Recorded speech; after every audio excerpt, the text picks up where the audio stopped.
जीतन मांझी जब मुख्यमंत्री बने थे तो उन्होंने कहा था कि नीतीश कुमार के हर सपना को वो पूरा करेंगे। फिर हर सबको पता है कि जीतन मांझी किस तरीके से नीतीश को परेशान किए और बाद में नीतीश कुमार को कुर्सी से हटाने के लिए कितने पापड़ बेलने पड़े थे। जीतन मांझी नहीं हटे, नीतीश कुमार को ही मुसीबत में डालने की पूरी तैयारी कर लिए थे। ये गनीमत है कि नीतीश कुमार ने किसी तरीके से अपनी कुर्सी वापस पा ली। ये पहला उदाहरण है। दूसरा उदाहरण झारखंड के पूर्व मुख्यमंत्री चंपई सोरेन का। हेमंत सोरेन जब जेल जा रहे थे तो परिवार को छोड़कर चंपई सोरेन पर भरोसा किया। चंपई सोरेन ने कहा कि मैं इस परिवार का वफादार हूं, हमेशा उसी वफादारी के साथ काम करूंगा, हेमंत के अधूरे सपनों को पूरा करूंगा। हेमंत भले जेल जाएं, लेकिन दूसरा हेमंत परछाई बनकर झारखंड के लोगों की सेवा करेगा। कुछ ही महीनों में रिजल्ट बिल्कुल विपरीत था। चंपई सोरेन को हेमंत जब जेल से बाहर आए तो मुख्यमंत्री की कुर्सी छोड़ने के लिए क्या बोल दिए कि चंपई ने बगावत कर दिया, पार्टी तोड़ने तक की कोशिश की गई। अंत में चंपई ने हेमंत के धूर विरोधी बीजेपी से गठबंधन कर लिया, बीजेपी में शामिल हो गए। हेमंत को लात मारकर, भरोसा तोड़कर, वो छवि, वो परछाई, वो भक्त, वो भगवान का रिश्ता तोड़ दिया।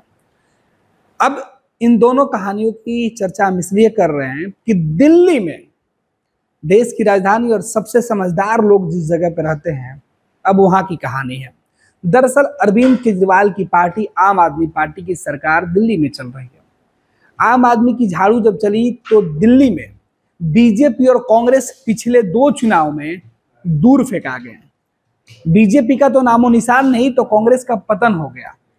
अब एक तरफ कांग्रेस और बीजेपी दिल्ली में अपनी वापसी की राह देख रहे हैं, तो इस बीच अरविंद केजरीवाल जो दिल्ली के मुख्यमंत्री थे, उनके ऊपर आरोप लगे भ्रष्टाचार के, जेल चले गए। जेल जाकर वो इस्तीफा तो नहीं दिए, लेकिन जेल से वो सरकार चलाते रहे। इधर सरकार की जिम्मेवारी अलग अलग लोगों को उन्होंने बांट रखी है। फिर अरविंद केजरीवाल जेल से बाहर आते हैं और उन अपने इस्तीफे की घोषणा करते हैं। फिर इस्तीफा और नए मुख्यमंत्री का चयन। ये मुख्यमंत्री जो अरविंद केजरीवाल की सरकार में कैबिनेट मंत्री आतिशी होती है।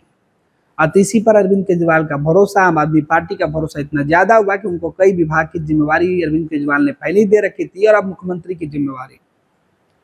आज आतिशी ने सीएम की शपथ लेने के बाद मुख्यमंत्री सचिवालय पहुंच उन्होंने विभाग की जिम्मेवारी संभाल ली। लेकिन एक तस्वीर जो निकलकर सामने आई वो पिछली 2 घटनाओं की यादें ताजा कर दी। ये घटना थी कि जब आतिशी मुख्यमंत्री बनने के बाद कार्यालय में पदभार ग्रहण कर रही थी तो उन्होंने अपनी कुर्सी के बगल में एक और कुर्सी लगाई और उस चेयर को उन्होंने कहा कि ये मुख्यमंत्री की चेयर है और मैं बगल वाली कुर्सी पर जो बैठ रही हूं वो एक कार्यवाहक मुख्यमंत्री के तौर पर।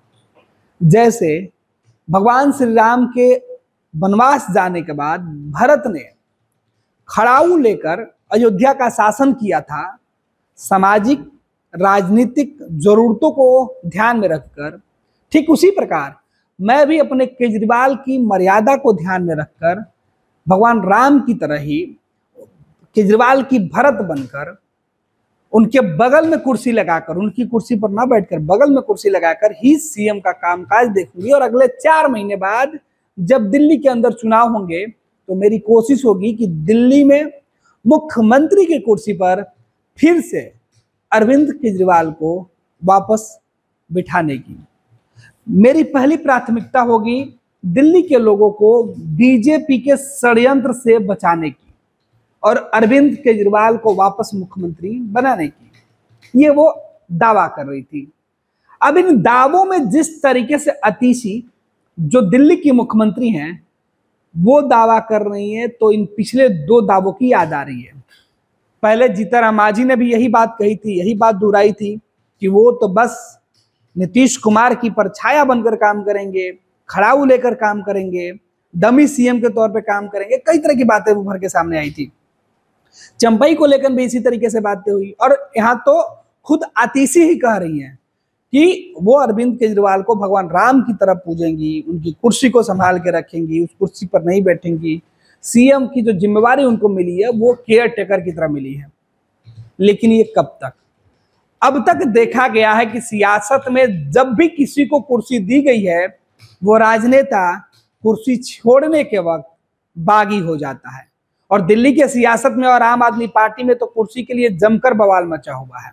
जिसको कुर्सी नहीं मिली वो आम आदमी पार्टी का आलोचक हो गया, विरोधी हो गया, बीजेपी में शामिल हो गया।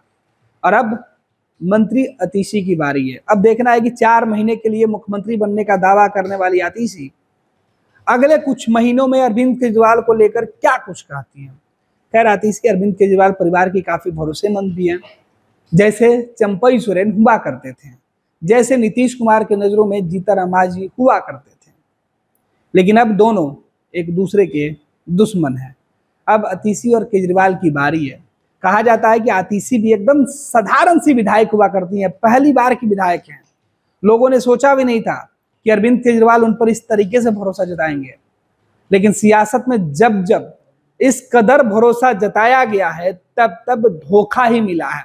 फिलहाल हम ये नहीं कहते हैं कि अरविंद केजरीवाल को भी अतीशी धोखा देंगी, लेकिन पिछले 2 राजनीतिक दलों के अलग अलग इतिहास को देखा जाए तो कमोबेश यही हुआ जिसकी चर्चा हम आज कर रहे हैं। खैर, आम आदमी पार्टी का भविष्य कैसा होगा तो अगले 4 महीने में तय हो जाएगा। आम आदमी पार्टी में अरविंद केजरीवाल के भरोसेमंद कौन कौन लोग बचते हैं वो भी तय हो जाएगा। साथ ही साथ अरविंद केजरीवाल की खाली कुर्सी रखने वाली अतीशी अगले 4 महीने बाद क्या यही सम्मान और यही खाली कुर्सी अरविंद केजरीवाल को सौंप पाएंगी? चुनाव के नतीजों के बाद वो देखना दिलचस्प होगा। फिलहाल अतीशी जो दावा कर रही है वो तो दिल्ली के लोगों को तय करना है कि आम आदमी पार्टी को बहुमत अगर मिलेगी तब सरकार में मुखिया कौन होगा, मुख्यमंत्री कौन होगा, वो तय होगा। फिलहाल 4 महीने बाद होने वाले चुनाव के लिए अतीशी और दिल्ली के तमाम आम आदमी पार्टी के कार्यकर्ता, बीजेपी कांग्रेस के कार्यकर्ता अपने अपने जीत और हार के दावे करते हुए जरूर दिखाई पड़ेंगे। लेकिन दिल्ली की वर्तमान मुख्यमंत्री, नई नवेली जो मुख्यमंत्री बनी है, उन्होंने अरविंद केजरीवाल को लेकर जो दावा किया है, जो भरत बनने का जिस तरीके से राम को लेकर चर्चा की है कि वो भगवान राम के तरह ही अरविंद केजरीवाल को लेकर आगे बढ़ेंगी, इस पूरे मामले पर दिल्ली बीजेपी के नेताओं ने जमकर विरोध किया है। भगवान राम से तुलना करने पर सवाल उठाया है, अतीशी पर सवाल उठाया है, कहा है कि इस तरीके से मुख्यमंत्री की कुर्सी का मजाक नहीं बनाया जाए। काम मिला है, काम कीजिए, चापलूसी करके सरकार कब तक चलाइएगा। दिल्ली के लोगों ने 2 बार मौका दिया है, तीसरी बार मौका नहीं देंगे, ये बीजेपी का दावा है। खैर, आम आदमी पार्टी का अलग दावा है। उनका कहना है कि हमने दिल्ली के लोगों के लिए काम किया है, दिल्ली के लोग ही इसका जवाब देंगे। खैर, दिल्ली में अगली सरकार किसकी बनेगी उस पर देश भर की नजरें होगी, लेकिन उन सबसे ज्यादा आम आदमी पार्टी के प्रदर्शन और अतीशी के फैसले पर भी चर्चा होगी। फिलहाल ये वीडियो आपको कैसा लगा, आप अपनी राय हमें जरूर दें। दिल्ली के मुख्यमंत्री के इस दावों की पड़ताल भी आप समय समय पर खुद करते रहें। पैनोरमा ग्रुप, जो सोचता है वो करता है, आपके अपने सपनों का आशियाना। ये लो, मुंह मीठा करो। आज मैंने अपना जॉब छोड़ दिया, अब हम पूर्णिया वापस जाएंगे। जॉब छोड़ दिया है? मतलब ये घर कैसे चलेगा? हम करेंगे क्या? और माँ बाबूजी क्या बोलेंगे?